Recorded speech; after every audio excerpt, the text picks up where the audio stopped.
কাদের সিদ্দিকী সাহসী মানুষ ভাই, আগাগোড়া সাহসী মানুষ। ইভেন আওয়ামী লীগ সরকারের আমলেও উনি বাটে ছিলেন, আবার পরবর্তী সময় দেখলাম যে শেখ হাসিনার সাথে তিনি ভালোই সম্পর্ক স্থাপন করছেন।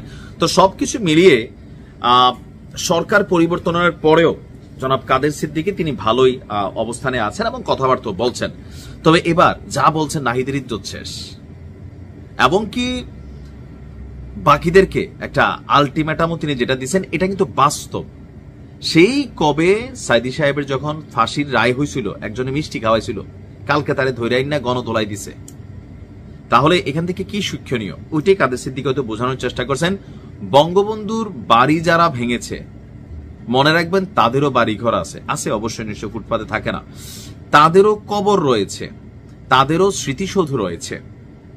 তাদের কবর হাতে নিয়ে তো ঘুরতে পারবেন না, মানে দলকে উদ্দেশ্য করা হোক, ব্যক্তিকে উদ্দেশ্য করা হোক, যে তাদের কবর তো আপনি সাথে নিয়ে ঘুরতে পারবেন না, বাড়িঘর তো আর হাতে নিয়ে পালাই যেতে পারবেন না, তাই সীমা অতিক্রম করবেন না। ওনার এই কথাটা সার্বজনীন।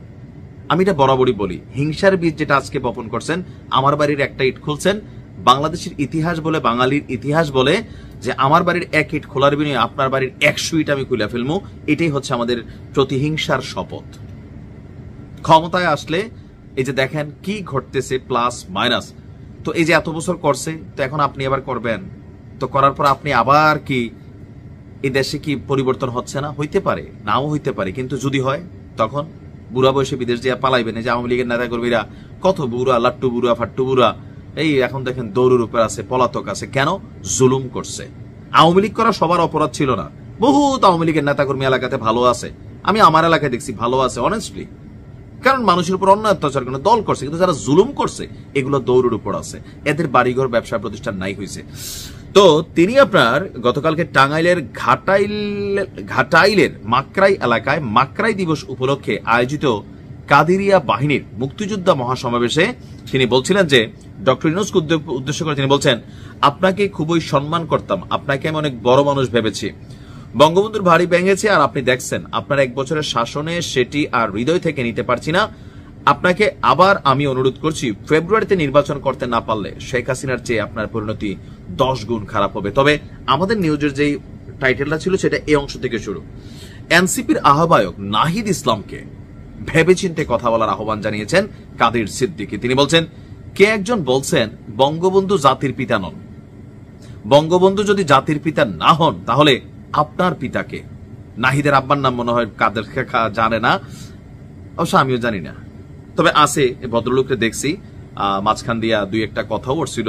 যাই হোক, ওই যে এনসিপি যেদিন ইয়া করছিল আপনার তাদের সংগঠনটার যেটা উদ্বোধনী দিন ছিল, নাহিদের আব্বা বিশাল মিছিল নিয়ে সেখানে গেছে, পাঞ্জাবি টাঞ্জাবি পরা, কাকারও চেহারা বদলেছে, সুন্দর, নাহিদও ফর্সা, অনেকে কয় বাপ দৈকা ফুত হইছে এরকম। যাই হোক, তো তিনি বলছেন যে কোন সন্তানের পিতা না থাকলে সেই সন্তান সম্মানী সন্তান হয় না, সে সন্তান কুলাঙ্গার হয়। মানে শব্দটা কাদের সিদ্দিকী কই নিয়ে মারছে নাকি আমি বুঝতেছি না, হইতে পারে। কোন সন্তানের পিতা না থাকলে সে সন্তান সম্মানী সন্তান হয় না, এটার কিন্তু আর একটা ভিন্ন ওয়ার্ড আছে, ইন ওয়ান ওয়ার্ড, আমি এটা বললাম না, সেই সন্তান কুলাঙ্গার হয়। তিনি বললেন, শেখ হাসিনার পতন ঘটিয়েছেন, আমি অন্তর অন্তঃস্থল থেকে সমর্থন করি, কারণ শেখ হাসিনার পতন আল্লাহর তরফ থেকে হয়েছে, অন্যায়ের জন্য হয়েছে, আপনাদের মুরুদে শেখ হাসিনার পতন হয়নি। এখন এটা কিন্তু বিএনপিও বরাবর দাবি করে, জামাতও করে, যে এদের ডাকে হইছে, দেয়ার ওয়াজ এ লিডার, বাট এই যে সমাবেশ বা রাজপথে সারা দেশে যে মানুষ নামছে এদের কথায় নামে নাই। পরিস্থিতি ভিন্ন ছিল, শেখ হাসিনা অন্যায় অত্যাচার করছে, মানুষ মাঠে নামছে সামহাও, অথবা মেটিকুলাস ডিজাইন ছিল, রাজনৈতিক দলগুলো তাদের রাজনীতি টমিয়ে কাটাবে, এটা আওয়ামী লীগও খাটাবে, সুযোগ পেলে খাটানোর চেষ্টাও করছে, ইট ওয়াজ হ্যাপেন্ড, ঠিক আছে। তো বলছে যে জনগণ রাস্তায় নামেছিল বলেই শেখ হাসিনার পতন হয়েছে, কিন্তু আপনারা যদি শেখ হাসিনার বিরুদ্ধে অন্যায় করতে চান, আমি কাদের সিদ্দিকী বেঁচে থাকতে তা হতে দেব না। আইন অনুযায়ী শেখ হাসিনার বিচার করুন, তাকে শাস্তি দিন, মাথা পাইতে নেব। বাংলার মাটিতে বঙ্গবন্ধু চিরকাল থাকবে। বঙ্গবন্ধু শেখ মুজিব আর শেখ হাসিনাকে এক করে দেখবেন না, মুক্তিযুদ্ধ ও বাংলাদেশ শেখ হাসিনাকে এক করে দেখবেন না। যতদিন বাংলাদেশ থাকবে ততদিন জয় বাংলা থাকবে, ততদিন জয় বঙ্গবন্ধু থাকবে, বঙ্গবন্ধু বাংলাদেশের পিতা থাকবে। এখন এই বিষয়গুলোতে অনেকে, আমি তখনও বলছি এখনো বলছি, যে কিছু কিছু উপাধি দেশভিত্তিক রাজনৈতিকভাবে দেওয়া হয়। এখন ওই যে এটা নিয়ে বিতর্ক করতে গেলে লম্বা বিতর্ক হয়ে যাবে। তারপরেও কেউ জাতির পিতা মানেন, কেউ না মানেন, বাট রাষ্ট্রীয়ভাবে যে সকল স্বীকৃতি থাকে পরবর্তী পলিটিক্যাল গভর্নমেন্ট আসলে সরে যায়। বাট একজন মুসলমান হিসেবে একজন মুসলিমের জাতির পিতা হচ্ছে হযরত ইব্রাহিম আলাইহিস সালাম। তো অনেকে বলেছে রাজনৈতিক জাতির পিতা হচ্ছে বঙ্গবন্ধু, কারণ বাংলাদেশে স্বাধীনতার আরেক নাম ছিল বঙ্গবন্ধু, সেই জায়গা থেকে ওনাকে এই উপাধি দেওয়া হয়েছে। যাই হোক, এটা একটা কনফ্লিক্ট ইস্যু, এটা মানতে হবে, জোর করে চাপাই দিবেন বিষয় তো তা না, এটা যার যার ব্যক্তিগত ইস্যু। তো এখন কাদের সিদ্দিকী তিনি বঙ্গবন্ধুর একনিষ্ঠ সৈনিক ছিলেন, এটা তো সকলের জানা আছে। এখন আজকে নাহিদ ইসলামকে উদ্দেশ্য করে যেভাবে মানে তিনি গুতা মারছেন, এই গুতার ইফেক্ট কাদের সিদ্দিকীর উপর দিয়ে আবার কিভাবে যায় সেটাও একটু দেখার বিষয়, কারণ এই মুহূর্তে বাংলাদেশে সব সম্ভব। ভালো থাকুন, আসসালামু আলাইকুম। তৌহিদ আফ্রিদি বাংলাদেশে গেল বেশ কয়েক বছরে সোশ্যাল মিডিয়া বা স্ট্রিমিং প্ল্যাটফর্ম আসার পরে যে কয়েকজন কন্টেন্ট ক্রিয়েটার সারা বাংলাদেশ পরিচিত, তাদের মধ্যে তৌহিদ আফ্রিদি একজন। চেহারা সুন্দর, বড়লোকের ছেলে, কাজ কারবার অনেকগুলা ইচ্ছে পূরণ টাইপের কিছু মানে কাজ কারবার করতো, সুখী ফ্যামিলি, দেখে আমাদের সবার কাছে ভালো লাগতো। কিন্তু তৌহিদ আফ্রিদির পছন্দটা যায় যখন একদম জুলাই আন্দোলনের লাস্ট মুহূর্তে কিছু অ্যাক্টিভিটিস পরবর্তী সময়ে কন্টেন্ট ক্রিয়েটাররা প্রকাশ করতে শুরু করে, যে যখন জুলাই আগস্টের এই আন্দোলন চলছিল এই সময় তৌহিদ আফ্রিদির বিতর্কিত ভূমিকা, কন্টেন্ট ক্রিয়েটারদের চাপ দিয়ে নানান ধরনের অ্যাক্টিভিটিস, প্লাস ডিবি হারুনের সাথে তৌহিদ আফ্রিদির যে দহরম মহরম ছিল, অথবা বিভিন্ন কারণে বিতর্কিত ডিবি হারুনের ভাতিজা হিসাবে নিজেকে পরিচয় দেওয়া, অনেক কিছু দিন শেষে আজকে এসে তৌহিদ আফ্রিদির জন্য কাল হইয়া দাঁড়াইছে। তৌহিদ আফ্রিদি বাংলাদেশে আছেন না ভাগছেন? আছেন। মাঝখানে আলোচনায় শুনছিলাম সে সিঙ্গাপুর চলে গেছে বা দুবাই চলে গেছে, বাট তথ্যসূত্র বলছে তৌহিদ আফ্রিদি বাংলাদেশে। এতদিন অনেকটা চুপচাপ ছিল, কিন্তু গেল 15ই আগস্ট বঙ্গবন্ধু শেখ মুজিবুর রহমানের সেই কি বলা হয় যে তার সপরিবারে হত্যার দিবসকে কেন্দ্র করে যখন মিডিয়া তারকারা পোস্ট করা শুরু করলো, এটা নিয়ে আমরা দুইটা পক্ষ তৈরি হতে দেখলাম। একটা পক্ষ দাবি করলো যে টাকার বিনিময়ে এই পোস্ট করা হয়েছে, আর এখানে তৌহিদ আফ্রিদি কানেক্টেড।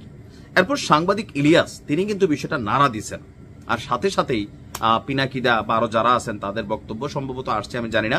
বাট হঠাৎ করেই আমরা দেখলাম যে তৌহিদ আফ্রিদির বাবা গতকালকে গ্রেপ্তার হয়েছেন, মাই টিভির যিনি চেয়ারম্যান আছেন।